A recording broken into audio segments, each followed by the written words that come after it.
Divorce হওয়া এই মেয়েটা থেকে প্রত্যেকটা নারীরই হচ্ছে শিক্ষা গ্রহণ করা উচিত। দেখেন, এই মেয়েটা হচ্ছে ইন্টার পরীক্ষা দিছে, তো সাংবাদিকে তাকে অনেক প্রশ্ন করছে যে পরীক্ষা কেমন হয়েছে। তো সে বলছে পাস করছে কোনো মতে।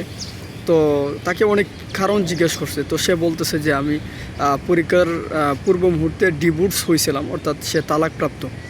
তো এই বিষয়টা নিয়ে সে অনেক কথা বলছে। তো এই বিষয়টা কিন্তু একটা চমক প্রদক একটা বিষয়। তো তার পরীক্ষা দেওয়াটা অনেক কষ্ট হয়েছে। তো সে জায়গা থেকে সে বলছিল যে রিলেশন করে বিবাহ হয়েছিল কিনা। তো সেই মেয়েটা বলছিল যে না, আমাদের কোনো বিবাহ রিলেশন করে কোনো বিবাহ হয়নি, বাবা মার সম্মতিক্রমে বিবাহ বসছিল। তো সে জায়গা থেকে তো অনেক কথা বলছে। একটা গুরুত্বপূর্ণ কথা সে বলছে যে আজকাল আমার ফ্রেন্ড সার্কেল যারা আছে তাদেরকে তারা রিলেশনে চলে যায়, রিলেশন করছে। তো আমি এদিকে যাই নাই, বাবা মা বলছে বিয়ে বসে যেতে, বিয়ে বসে পড়ছি। তো সে জায়গা থেকে আমার হয়তো ভাগ্য খারাপ যে আমার সংসারটা টিকে নাই।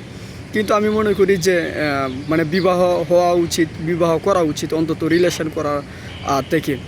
তো এই যে একটা গুরুত্বপূর্ণ বিষয় এই মেয়েটা বলছে, এখানে ওইভাবে হয়তো মেয়েটা বুঝাইতে পারছে না। তো সর্বোপরি আমার যে প্রতিটা বোনকে বোঝানোর উদ্দেশ্য হচ্ছে এটা, যে আপনারা যারা রিলেশন বিষয়টাকে হচ্ছে অনেক চিন্তা করেন, রিলেশন করবেন কিনা বা রিলেশন করে বিবাহ করবেন কিনা, তাদের উদ্দেশ্যে কথা হচ্ছে যে দেখেন, আল্লাহ তাআলা হচ্ছে যে লাইফ পার্টনার সেটা কিন্তু ফিক্সড করে রাখছে, অর্থাৎ নির্ধারণ করে রাখছে।